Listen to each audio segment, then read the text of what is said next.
سوزیتا پنوم کا بدعاتی گرانا نبکڑی پرواد یو سڑی گرانا.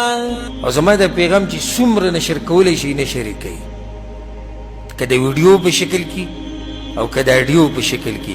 دا ماله چې دا چیلنجونه راکوي او په ما پسې چې دا قسمه قسم دروغ او پروپګنډې جوړوي، دې ټولو ته زه دا وایم وتعز من تشاء وتذل من تشاء.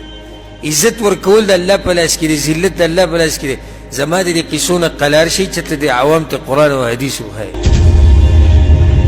لکه د دې عوامو رابطه جوړه کړه د الله سره. پرېږده دا چیلنجونه او پرېږده پلانې او الله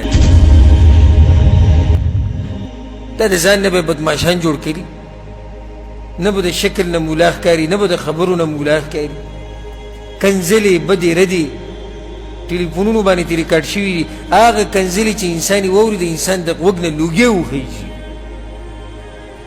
او ځان ته به وایي مناظر اسلام، د اسلام مناظر. مړه تا ته وګوره خبرو چل به دغه کار یې شروع کړی دی، فیسبوک دی، مناظرې دی، ته را مخامخ شو، هغه را مخامخ. ټوغه یې جوړه کړې دي مولیانو د دین نه، ورب الکعبه ټوغه یې جوړه کړې ده. او نور د دې قصو میسو نه لږ قلار شي. زه خپل ځاني چې دا مولیان نه مجو، نن سبا خو دا موبایل راوتی دی، ځان ته یې کیدي په کمره کې غاښ ماتونکی جواب له پاسه وګوري کسی چې کوم جواب غاښ ماتونکی جواب واورئ. هسې چل دی ابلو چې تاسو چیلنج موږ له راکړی، موږ چې ستاسو مدرسې ته درلو تاسو هلته نه وئ، بیا چې زموږ پلاني مولوي صاحب کتابونه درلو تاسو هلته نه وئ، تاسو بوزدلانو د هغه ځای نه چې وتښتېدئ، او بیا چې 3 کاله مخکې ما چیلنج در کړی و هغه د هغه ځای نه کیمره کېږي. د غاښ ماتونکي جواب دروغجنه 2 کاله مخکې وي تا کله چیلنج را کړی، 3 کاله مخکې زموږ مولیان درغلي، زما ملګري درغلي، تاسو کوم ځای کې وئ، تاسو پټ شوي وئ، که د مور په دې سکلي راوځه چیلنج پلاني ته او چیلنج پلاني ته او چیلنج مقلدینو ته او چیلنج غیر مقلدینو ته. دا د پنجپیریانو مناظر دی، دا د دیوبندیانو مناظر دی، او لګیا به په دې ګډ وډو کې بسري. چېرته دې عوام ته دین وښایې او نه زه دومره فارغه یم د دې نه. زه خو عوامو ته الحمدلله دین ښیم، مسلمانانو ته دین ښیم، ډېر مصروفه یم. زه سدې ته خو فارغه نه یم چې فیسبوک کولاو کوم او د دوی په شان په کمره کې دننه کښېنم او غاښ ماتونکی جواب او مو توړ جواب.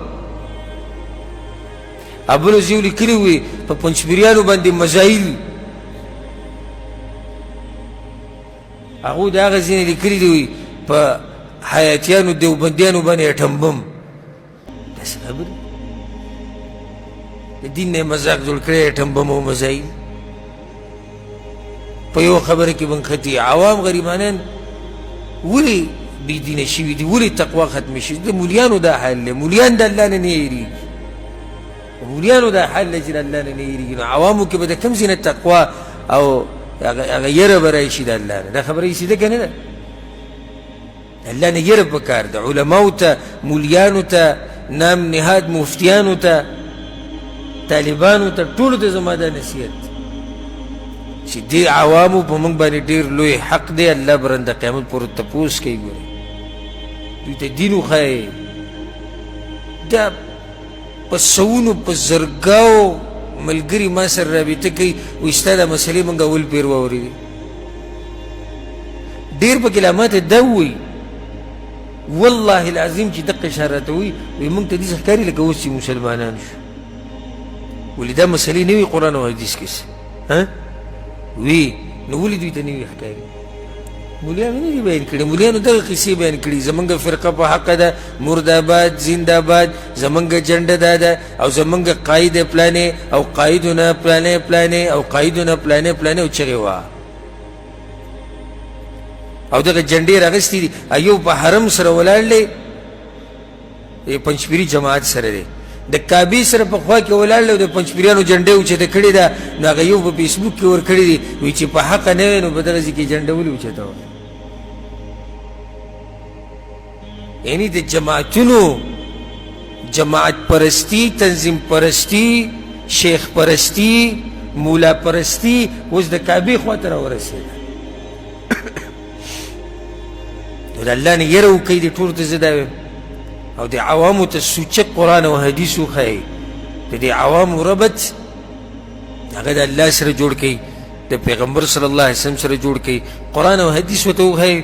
نور د خپلې د دې د کوم ملیان چې زه یادوم د دوی د خپل ځان سره غم دی، خپل ځان مشورې را مشورې، پلاني ته چیلنج او پلاني ته چیلنج او پلاني ته چیلنج. کوم چې سادهګان عوام یې هغوی د کافر زوی دی، یو سړی ته نه دی پرېښودی، هر سړي له وایي چیلنج ورکوي، دومره تکړه مولا دی. څه شي تکړه دی؟ داسې تکړهوالی نه شو. تکړهوالی خو به زه هله منم د مولا چې خپل عوام هغه د الله د دین سره وتړي. الله دې زموږ په دې مولیانو باندې رحم وکړي او الله دې ټولو له توفیق ورکړي چې د صحیح دین اسلام خدمت وکړي. د دې سره زموږ د درس هم اختتام ته ورسېدو او انشاءالله پر روان درس کې به باقي نومونه د الله سبحانه